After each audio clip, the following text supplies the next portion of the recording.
Hello everyone, welcome to Chanakya academy Patna. Topic of the decision. आज के इस सेशन में हम बात करेंगे अबाउट ग्रुपिंग ऑफ G33। ये क्यों न्यूज में था, इस पे भी बात करेंगे। क्या है ये ग्रुपिंग, इस पे भी बात करेंगे। तो रिसेंटली WTO का 13th मिनिस्ट्रियल कॉन्फ्रेंस जो है वह दुबई में बिगिन हुआ है और इससे रिलेटेड बहुत सारे मामले हैं जो WTO में इस बार रखे गए हैं। बहुत सारे कंट्री, स्पेशली इंडिया की हम बात करें तो इंडिया पे सब्सिडी को लेकर दबाव बनाया जा रहा है कि इंडिया जो है वह सब्सिडी के लिमिट को क्रॉस कर रही है। जो WTO का 10% का क्राइटेरिया है, इंडिया उसे क्रॉस कर गया है और वो 13.7% उसका सब्सिडी हो गया। डेवलप कंट्री इंडिया पे प्रेशर पुट कर रहे हैं। इंडिया का कहना है कि जो WTO का क्राइटेरिया है रिगार्डिंग सब्सिडी उसे चेंज करने की जरूरत है कि इंडिया अगर पर फार्मर कैलकुलेट करता है तो वह यूएसए से काफी पीछे है। स्टिल वह 10% की सब्सिडी को क्रॉस कर रहा है because of the criteria that define the subsidy. Another major concern है पब्लिक स्टॉक होल्डिंग को लेके। Developing countries public stock holding पे एक क्लियर कट रूल चाहते हैं, व्यू चाहते हैं एट दिस मीटिंग, ताकि फूड सिक्योरिटी को इंश्योर किया जा सके।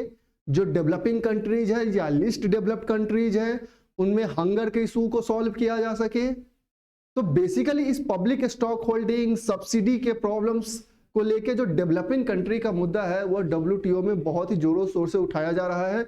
और इसी को लेके जो ग्रुप ऑफ G33 है उन्होंने अभी WTO में इस पब्लिक स्टॉक होल्डिंग के इशू को प्रपोजल में दिया है कि इस पे बहुत ही एक इम्पॉर्टेंट और कह सकते हैं कि फ्रेमवर्क डेवलप करने की जरूरत है। तो हम आज के सेशन में देखेंगे कि आखिर G33 ग्रुपिंग का क्या डिमांड है, कौन कौन से इस पर मेजर कंट्रीज हैं और क्या मेजर कंसर्न ऑफ एरियाज हैं at this WTO 13th ministerial conference.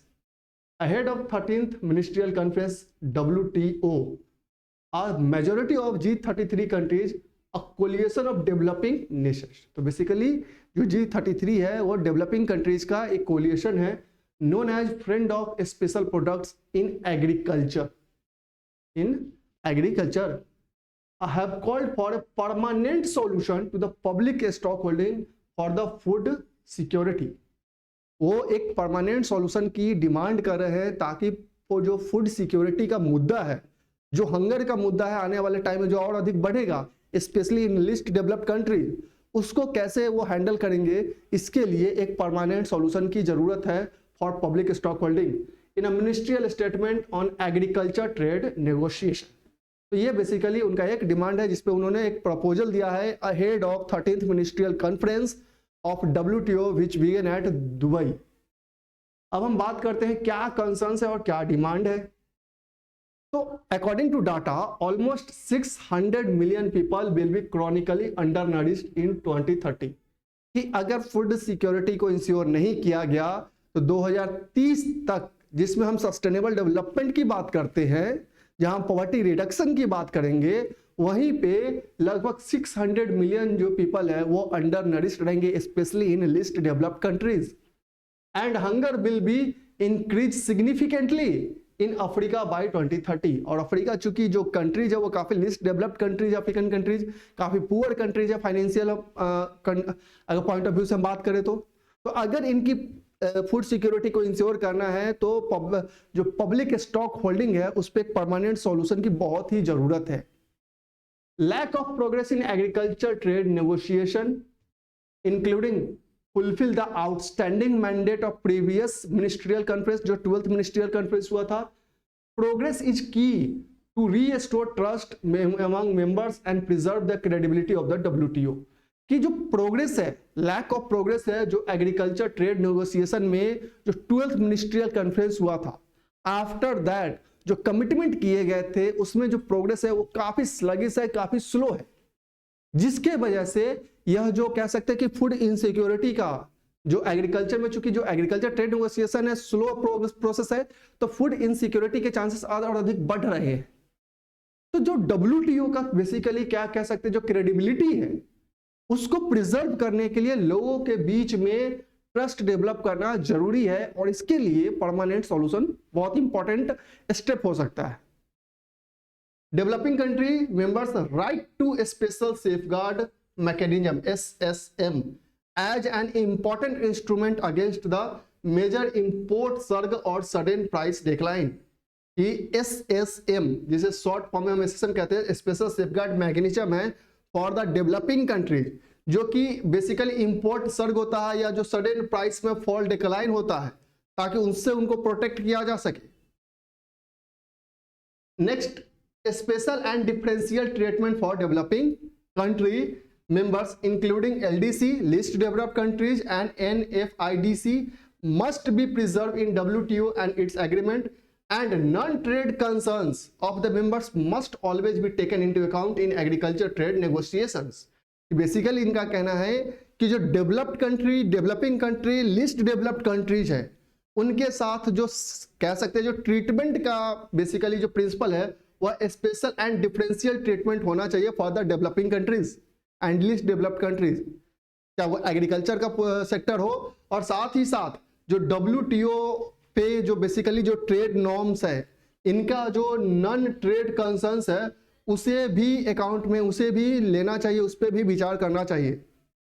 Overall क्या कहना है कि किस तरीके से डेवलपिंग कंट्रीज में, लिस्ट डेवलप्ड कंट्रीज में पब्लिक स्टॉक होल्डिंग का एक परमानेंट सॉल्यूशन निकाल के जो फूड इनसिक्योरिटी का प्रॉब्लम है, जो मेल नरिशमेंट का प्रॉब्लम है, जो पॉवर्टी का प्रॉब्लम है, उसे कैसे हैंडल किया जा सके, यह मेजर डिमांड है इन डेवलपिंग कंट्रीज का।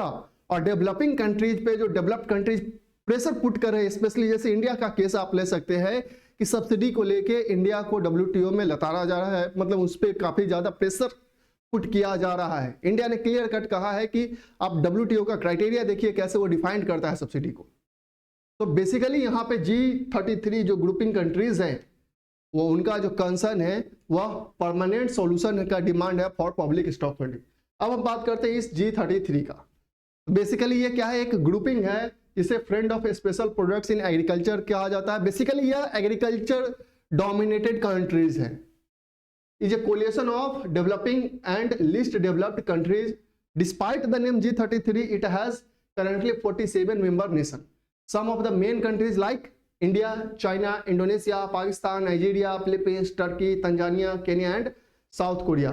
Established prior to the 2003 Cancun Ministerial Conference that was coordinated during Doha round of WTO negotiation, especially in regard to agriculture. Basically इसका establishment होता है जो Cancun Ministerial Conference होता है 2003 में, उससे पहले यह एस्टेब्लिश किया जाता है ताकि जो ट्रेड नेगोशिएशंस है डेवलपिंग कंट्रीज का, उन्हें एक साथ प्रपोजल दिया जा सके, WTO में रखा जा सके। तो इसके उसी समय ये इस G33 का बेसिकली फॉर्मेशन हुआ था। आप देख सकते हैं कौन कौन से यहाँ पे कंट्रीज है इस मैप में, ये सारे कंट्रीज देख सकते हैं, बहुत सारे African countries.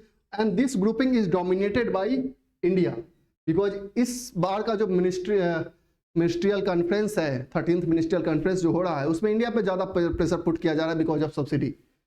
Dominated by India, the group has defensive concerns regarding agriculture in relation to WTO negotiation and seeks to limit the degree of market opening required for of developing countries।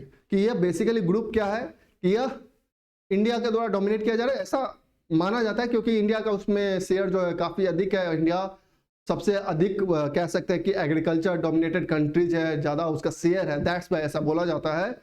और यहाँ पे इसका major M क्या है कि जो WTO negotiation है वहां पे जो एग्रीकल्चर से रिलेटेड नॉर्म्स है उस पे वो काफी डिफेंसिव रोल प्ले करती है। The group has advocated the creation of A special product exemption which would allow developing countries to exempt certain products from tariff exemptions and also a special safeguard mechanism जिसे short में हम लोग SSM कहते हैं, which would permit tariff increase in response to import surge। ये दो special safeguard provide किए गए हैं इसको डेवलपिंग कंट्रीज को। और एग्जांपल स्पेशल प्रोडक्ट्स की, कुछ ऐसे स्पेशल प्रोडक्ट्स हैं जिनको एग्जेम्प्ट किया जाएगा फ्रॉम टैरिफ्स, एंड अगर इंपोर्ट सर्ग हो रहा है तो इस स्पेशल सेफगार्ड मैकेनिज्म के तहत वो टैरिफ इंक्रीज कर सकते हैं। ये दो बेसिकली कह सकते हैं कि वेपन है WTO के डेवलपिंग कंट्रीज के पास, ग्रुप ऑफ 33 के पास। तो ये बेसिकली आपके न्यूज में था अबाउट ग्रुप ऑफ 33। तो आई होप आपको समझ में आ गया होगा कि ये क्यों न्यूज में था, क्या इसके मेजर है। So that's all for today, thank you.